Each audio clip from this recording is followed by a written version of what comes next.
Hello and welcome to the Global Perspective Show. I'm John Bersia, Special Assistant to the President for Global Perspectives at UCF. Our guest today is Ambassador Garry Grappo, U.S. Ambassador to Oman.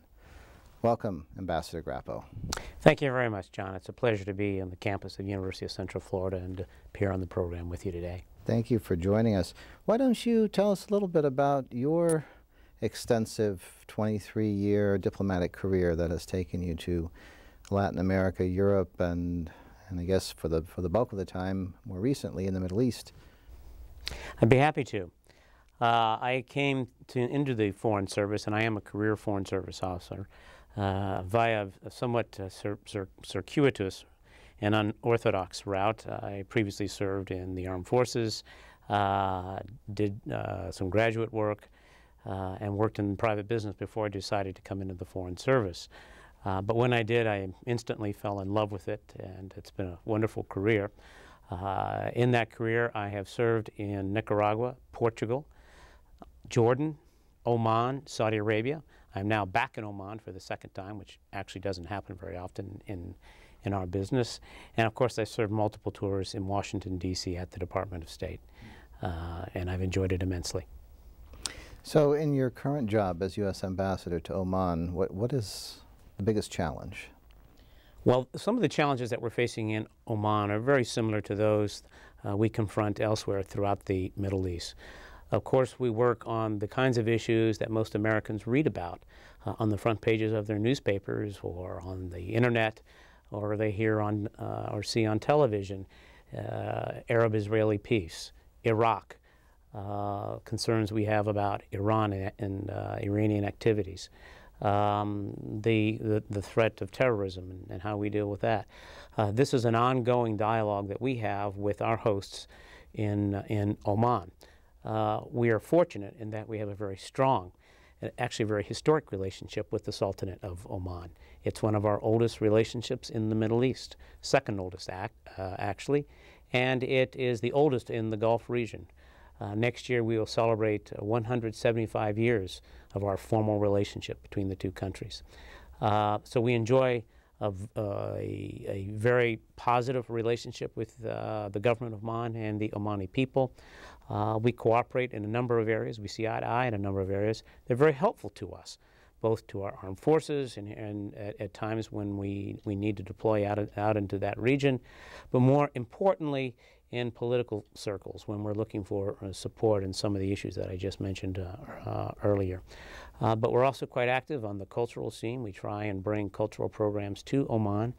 And I personally am very active in promoting study in the United States among Omani young people, as are, of course, all my colleagues who work in the embassy with me. That was actually the next question I had in mind, whether there are many exchanges between the United States and Oman. This is one of the countries that probably isn't on the radar screen of most Americans, but looking at it from the other direction, is this a place where many Omani young people would like to study? Oh, without question. Prior to 9/11, in any one year we would have approximately 400 Omanis studying in various American universities. It's a pretty modest number, but in comparison to the size of the population, which is just under 3 million, it's actually not bad. Unfortunately, after 9/11 and the concerns that began to occur among young Omanis, that number has dropped, and we're working on raising it back to its pre-9/11 levels. And I've noted in the time that I have been in Oman, which is almost 2 years now, an increased interest in study in the United States. American universities have an extraordinary reputation among young people all over the world. When we talk to young people, whether it's in the Middle East, whether it's in China, whether it's in India, Europe, and you ask them where would they like to study if they had an opportunity to study abroad, it is in this country. Not just because of the exceptional academic quality that our institutions offer, but it's also the experience of studying in the United States. And when I talk to graduates of American universities who've gone back to their home countries, whether it's in Oman or in Saudi Arabia when I served there just prior to coming to Oman, I'm amazed at how many who tell me that their period of study in the United States, whether it was 2 years, 4 years, 6 years, they describe it as a life-changing event. And it's because of this very unique opportunity we're able to afford them of not only this extraordinary education, irrespective of what they study, but the experience of living in a country where they're accepted like everyone else. Once you get through the immigration line, the country is open to them. And they quickly appreciate that, and they take advantage of it. And it's an extraordinary learning opportunity for those young people. So it's a pretty easy sell to make for me. Now, Oman seems relatively calm compared with your previous post of Saudi Arabia. How would you compare and contrast the challenges that you face now versus the ones you did in your previous post? There are many ways in which the two countries differ. Their histories are dramatically different. I think the character of the people is quite different, and their leaderships were quite different, and the way their leaderships came to power. Oman is in a very old country, about over 2,000 years old. So they're very confident, very comfortable about who they are. At one time, there was an Omani empire that extended to the Far East and down the coast of East Africa. The Omanis began trading with the Chinese in the year 750. When there was an overthrow of the emperor in that year, they bided their time and they came back 300 years later to reestablish their trade and diplomatic relations with China. They are known as sailors. They've traveled the world, so they have a very different outlook. Also, Oman is surprisingly, although it's an Arab country and predominantly Arab in character, I'm always amazed at the diverse ethnicity in the country. So the character of the country is distinctive, and the character of the leadership is very distinctive too. Sultan Qaboos, who has been in power in Oman now for 36, 38 years actually, has done an extraordinary job in leading his country from a very backward country to a very modern progressive country, with a good deal of emphasis in healthcare and education and so forth. It makes my job much easier when dealing with a leadership like that and dealing with people of this nature. But nevertheless, we still must deal with some very challenging issues with the Omanis in terms of the Israeli-Palestinian question, our involvement in Iraq, our concerns about the threat, the potential threat posed by Iran. Iran, at its closest point, is only 18 miles from Oman. Where we sit in the capital in Muscat, it's about 120 miles. And so the Omanis do have some concerns about Iranian behavior, but they also have some questions about our approach of dealing with that, in dealing with that issue. And so we have an ongoing dialogue, a very fruitful, generally very positive dialogue, but I can't say that we always agree on everything. The proximity to Iran raises a number of questions, including to what extent, and you said there was some sensitivity about Iran, to what extent Iran may influence what happens in Oman and what has done historically. Early on in this Iranian regime, there was an ongoing effort to subvert the countries of the neighboring region, and everyone was aware of this. And then as the revolution consolidated and became more confident, it seemed to withdraw and build other relationships. But is there still a concern today about potential Iranian subversion? I would say that is not the case in Oman today. Other countries in the region have that concern, but certainly less so in the case of Oman. Because it's an old country and Iran or Persia is much, much older, there's a long history of relations between the two countries. It's not always been good. There have been times in Oman's early history when the Persians invaded and occupied parts of Oman. But that has not happened in, I'd say, about 250, 280 years, something like that. Because of the proximity of the countries, they're really required to have some kind of relationship. And given the size differential Iran, a population of 80 million people. Oman, a population of not quite 3 million people. It's incumbent on the Omanis, obviously, to work to maintain a cordial and as positive relationship as they can. And for the most part, they have succeeded. They have no outstanding bilateral issues or problems, unlike some of the other countries in the Persian Gulf. They have all their borders settled between themselves and Iran, as well as with their neighboring Arab countries. They cooperate in several areas, whether it's in commerce, whether it's in maritime patrols, drug interdiction, those kinds of areas. But I would have to say also that the relationship is not very deep. For example, the level of trade doesn't even put Iran in Oman's top 20 in terms of trading partners.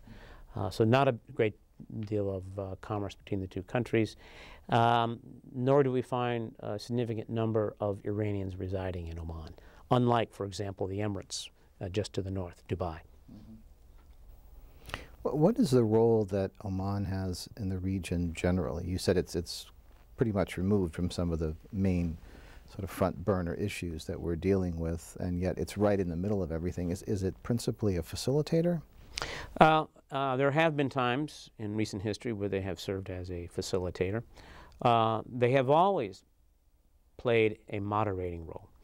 And there have times when they've taken very courageous stands. I'll give you an example. In 1979, when Egypt and Israel signed the Camp David Accords, many countries in the Arab world argued for the expulsion of Egypt from the Arab League. Oman was one of the few Arab countries, and perhaps maybe the only one, who stood up in defense of Egypt and endorsed the agreement. And I think it's illustrative of the positions they're willing to take when they serve the interest of all the countries of the region. That is, in creating greater stability and peace in the region. They are very much an advocate of peace and stability and support any effort, including many of the efforts that we have initiated to bring peace and stability to the region, and are willing to use their albeit modest influence to try to bring that about and to try to be helpful. After endorsing the Camp David Accords, did Oman suffer some of the repercussions that Egypt suffered for quite a few years afterward, or did it manage to maintain its course? They did. They suffered some, but it did not deter them from the policy direction that they had taken. And in the end, they, as well as Egypt, were proven correct. In 1994, we saw Jordan do the same thing, and at that time, Jordan was supported by many Arab countries. But I think the position that Oman took was a very courageous one. We also saw, for example, in the late 1990s, even before any country had, aside from Egypt and Jordan in the Middle East, had recognized Israel, they had hosted an Israeli office, a liaison office in Muscat, and that office existed for about 2 or 3 years until the start of the Second Intifada in the Palestinian territories. And at that time, the leadership felt that they could no longer maintain the presence of the Israeli office there. But they still kept up, I'd say, fairly strong communication channel open to the Israeli government. They certainly talked to us. We have a very strong diplomatic presence there, and they reach out to other countries in the region as well. They are cognizant of the limited influence they have as a small country, but don't hesitate to take a position in favor of moderation, in favor of bringing greater peace and stability to that troubled region. Mm-hmm. Now, the U.S. took the initiative in launching a significant peace initiative in the last few months, and there was the meeting in Annapolis and then the president's visit to the region that followed. How is that viewed in Oman and other places in the Middle East? Do they see that as something that underscores U.S. interest in pursuing peacemaking in the region, or do they see it as something that's coming late and they're not terribly optimistic? Do you have a sense of where they are with these kinds of gestures? On the one hand, I think they were very encouraged to see the United States taking this very proactive position in hosting the conference, seeing what the president is willing to do to try and bring the parties together and achieve a solution to this conflict. I think they were encouraged by the effort that went into organizing the conference and bringing the numbers of countries that we had there at the conference, and in general with the outcome. But I think they would also say, we've seen this before, and so I think the best I could probably put is they're cautiously optimistic about all of this.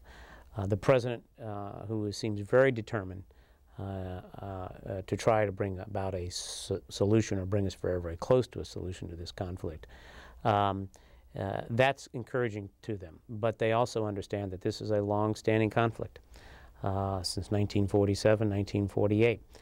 There have been many efforts made to bring the two parties together and to resolve this conflict. And in the 1990s, it looked as though we were getting pretty close, and then that effort gradually dissipated, and we haven't been able to mount something as effective since then.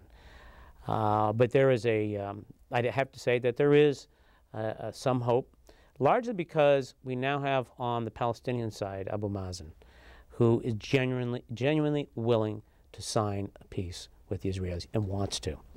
And so now it becomes the challenge of dealing with these very, very difficult issues, whether it's Israeli settlements in the West Bank, or the question of Palestinian refugees, or borders, or Jerusalem, security. Whatever these things are going to be extremely difficult and will require a great deal of commitment and determination, and most definitely compromise on both sides' part. And I think I can say that the Omanis are willing to support whatever the two sides can agree on. And I probably fair to say most of the countries in the region would as well. Mm-hmm. In many cases, when cultures and nations and other groups have differences, it's at least partly due to the fact that they fail to understand one another as deeply as they might. And I was wondering if you might suggest some ways that we could, in the United States, could better understand, or find ways to better understand people who live in the Middle East and Oman and other places, other than the exchanges we've talked about. That's one student here, one student there. Is there anything else we could be doing that would expand mutual understanding? Well, I won't go into it in a great deal, but there are quite a few exchange programs that we in the Department of State sponsor, whether it's students, whether it's scholars, whether it's business people, whether it's women, whether it's political personalities, and bringing them to the United States, affording them an opportunity to not only learn more about our country, but also to talk to Americans and explain their country to Americans. But you know, John, I also, when I talk to my Arab counterparts, whether it's in Oman or any other country, I explain to them that it's the burden is not all on our shoulders. They share the responsibility of communicating to the American public who they are and what they stand for. Just as I do, for example, in Oman, when I meet with the Omani people. I'm obliged to explain my country, whether it's our culture, whether it's our history, whether it's our foreign policy. And so it's not always our responsibility to explain the cultures of others to the American people. However, it is most definitely of vital importance that the American people understand the importance of this region and the complexity of the problems that we face in this part of the world. And other than doing the kind of customary things that any American would do, I would urge them to explore some of these issues beyond the headlines that they may read in the newspaper or the 30-minute news clip that they may see on the television. I will say that I am impressed with how much Arabs know about our country. The level of interest, for example, in our presidential campaign is rather amazing.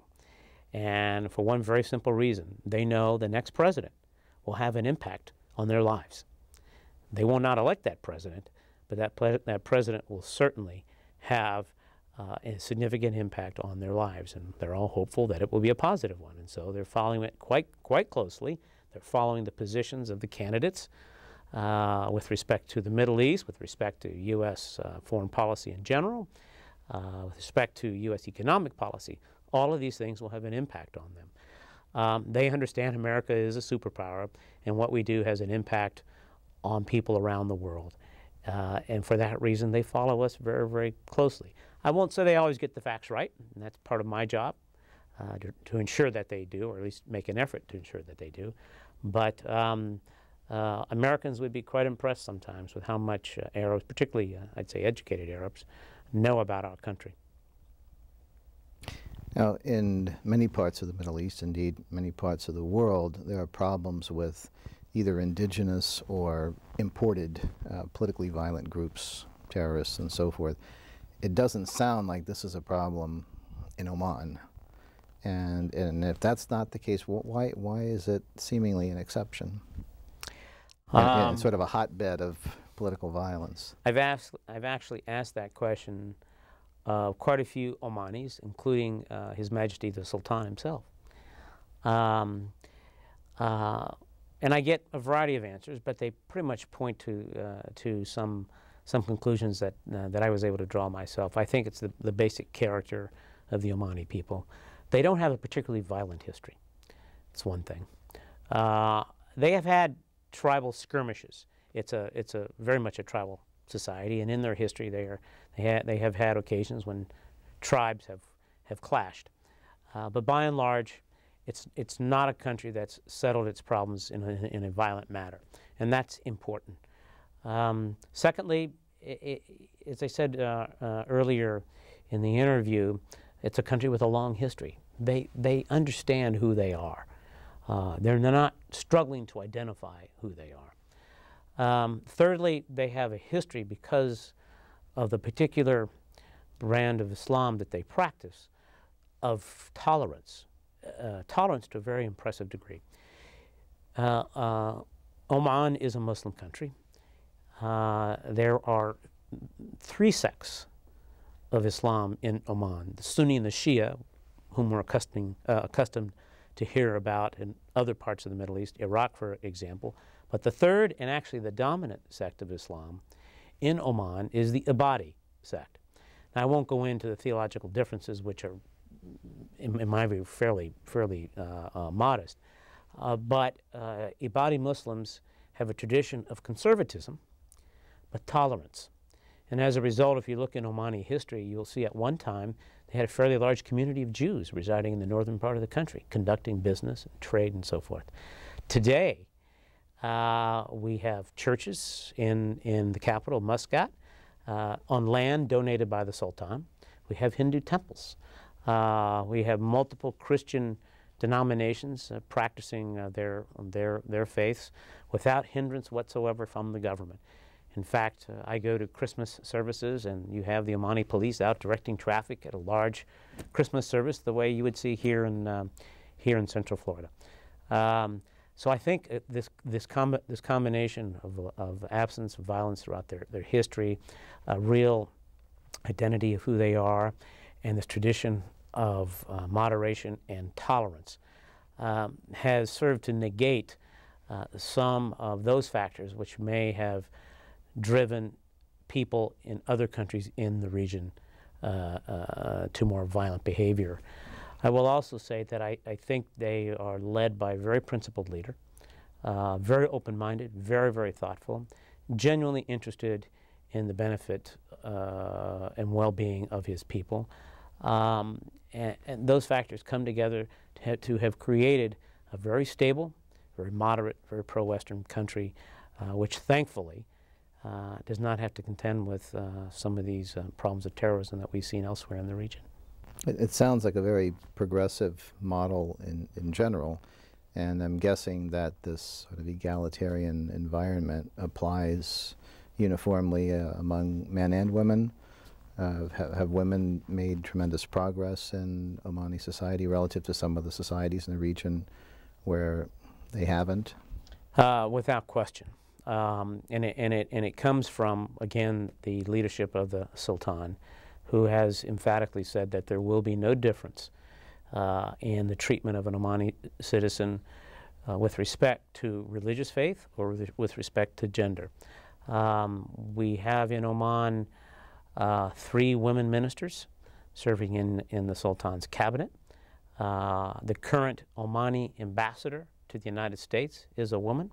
In fact, she is the first woman ambassador from the Arab world to the United States. It's pretty extraordinary when you think that in this history of our relationship with Arab countries, it's only the first time we've had a woman from one of these countries.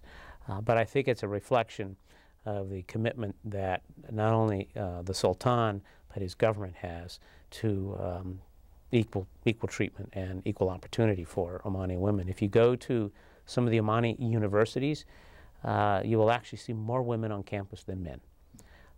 Women, for some reason, I'm not sure they understand entirely why, but women seem to do better in the college admission process.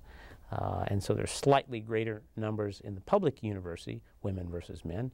In some of the private universities, it's actually quite significant. Well, on that note, I think we'll conclude. I'd like to thank you, Ambassador Grappo, for joining us today. It's been a pleasure to be here, John. Thank you. And thank you. For the Global Perspective Show, I'm John Bersia, and we'll see you next time.